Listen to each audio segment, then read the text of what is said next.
திருச்சியில் ஒரே ரெய்டில் 17,500 போதை மாத்திரைகள் அட்டையாக சிக்கியது அதிகாரிகளை அதிர்ச்சி அடைய வைத்துள்ளது. திருச்சியை போதை மாத்திரை குடோனாக மாற்றி கல்லா கட்டி வந்த குட்டி தாதாக்களின் பின்னணி என்ன?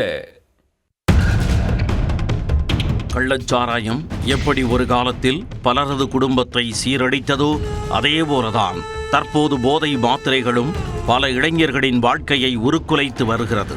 குறிப்பாக திருச்சி மாநகரில் கடந்த சில மாதங்களாக போதை மாத்திரைகள் மற்றும் போதை ஊசிகளின் பயன்பாடு தாண்டவமாடுகிறது.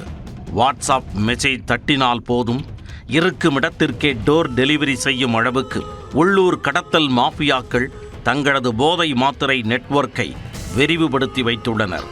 மிகவும் எளிதாக கிடைப்பதால் இளைஞர்கள் பலரும் அதற்கு மரண அடிக்ட் ஆகிவிட்டனர்.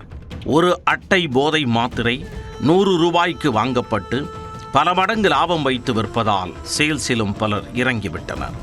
அதன் எதிரொலியால் கடந்த 40 நாட்களில் மட்டும் போதை ஊசி செலுத்திக் கொண்டதாக கூறப்படும் பலரில் 3 பேர் உயிரிழந்ததாக கூறப்படுகிறது.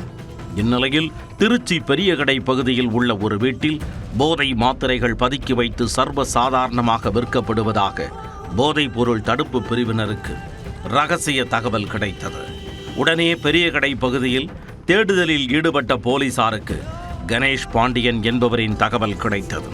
அதில் பாண்டியனின் வீட்டை சுற்றி வளைத்து அதிரடியாக உள்ளே புகுந்து சோதனையிட அட்டையாக சுமார் 17,500 போதை மாத்திரைகள் சிக்கின. தோண்ட ஒரே மாத்திரை அட்டைகளாக சிக்க அதை அள்ள முடியாமல் அதிகாரிகள் ஒரு கட்டத்தில் சோர்ந்து போனார்கள். அப்போது அறையில் இருந்த கணேஷ் பாண்டியன் மற்றும் அவரது கூட்டாளியான கார்த்திக் இருவரையும் போலீசார் தொக்காக கைது செய்தனர். அவர்களிடம் இருந்த லேப்டாப், 4 செல்போன்கள் மற்றும் 5 பட்டா கத்திகளை போலீசார் பறிமுதல் செய்துள்ளனர். ஆன்லைனில் ஆர்டர் கொடுக்கும் நபர்களுக்கு விரைவாக டெலிவரி செய்ய அத்தனை தொழில்நுட்பங்களையும் பக்காவாக இவர்கள் பயன்படுத்தியுள்ளனர்.